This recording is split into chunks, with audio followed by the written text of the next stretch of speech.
I remember back in the days, 76, 77, they used to have something called beat cops.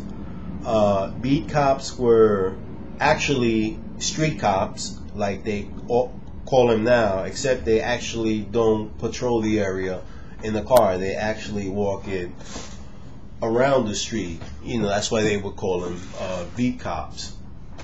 And we used to live over on the street called Bush Street, between 179 and Anthony Avenue. Between Anthony Avenue, Grand Concourse, and 179 and Tremont. The small street. It was like maybe a small name 3-block street. And we had this beat cop there, a white beat cop, of course. I think I was maybe the only third Hispanic family on the block. Everybody else was, we had a couple of Jew family, we had a couple of Italians, and maybe like one or two black families also. You know, it was a time where the Bronx was different. You know, in fact, it was so more different than what it is now. I'm pretty much shocked. You know, food stamps. You know, before they used to give food stamps in the paper. You know, they used to have $1 food stamps, $5, $10, all the way up to $20 bill food stamps.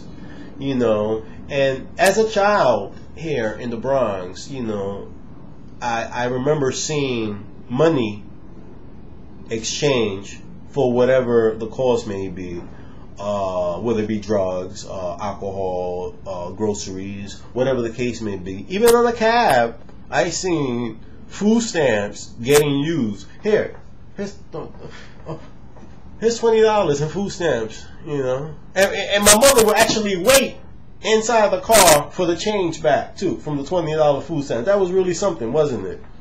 You know, I guess that's why they stopped all that. That's why now you got to use an ID. You can't use that now, you know. So now but back in the day, there used to be a beat cop, and we used to mess with him all the time. We used to set off the firecracker right there on the D line in the subway. He used to, and he used to come running, and he would literally know us by our parents, because our parents were working parents. They would take the train going into Manhattan.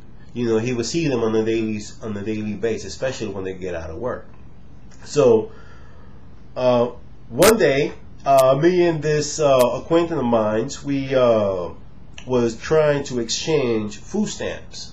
You know, we had, of course, during the time of the running numbers, we used to collect food stamps. So, hey, food stamps for us in the South Bronx is money.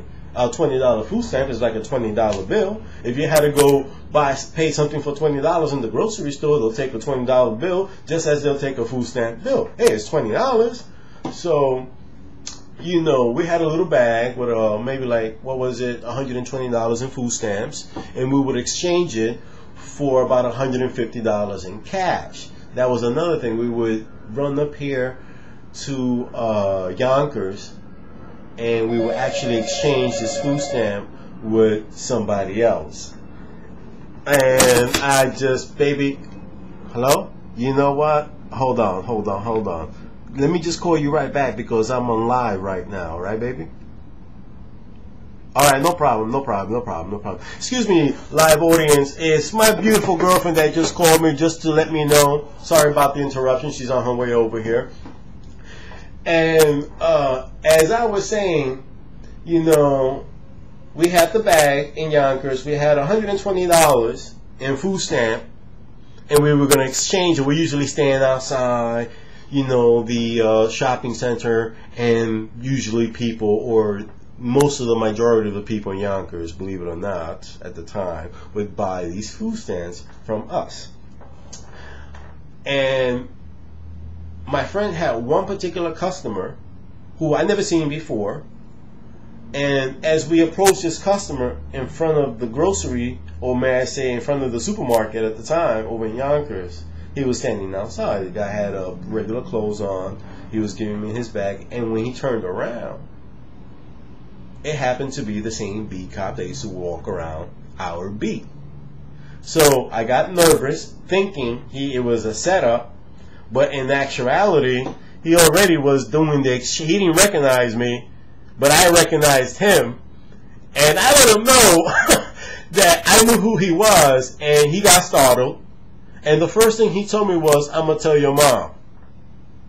You know, as I looked at him, I ran, and the most important part of this story was that ever since that day he used to walk that beat, that I felt so bad for this beat cop, because we used to ride him about food stamps. People used to hold food stamps in this dollar bill food stamps and flipping it all over. I mean, he took about maybe 10 years of punishment, you know, and it's not fun. It was funny at the time, but it's not funny now.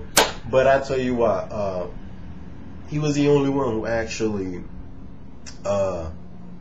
gave me some good advice at my younger age. I actually joined the service because of him.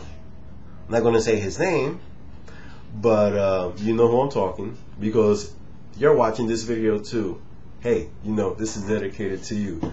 You're still a man, you're a family man, although we may disagree on a lot of things because you're on the other side. Green is green and blue is blue. Hey, I understand. Cops are also responsible people with the same problems like everybody else. They make the same mistakes as everybody else. There are good cops, there are bad cops. Unfortunately, I met more bad cops than good cops, but they are out there. So don't let one scumbag that usually fucks it up for everybody else, that pull guys over, shoots them 41 times, or stick plunges up the ass, and the NYPD, the whole entire force is not like that. Those are only those white redneck hillbillies that I always say, never hire these guys from these hills over down South Georgia, because that's what they end up doing. Plain and simple. Okay? Juan from the Bronx.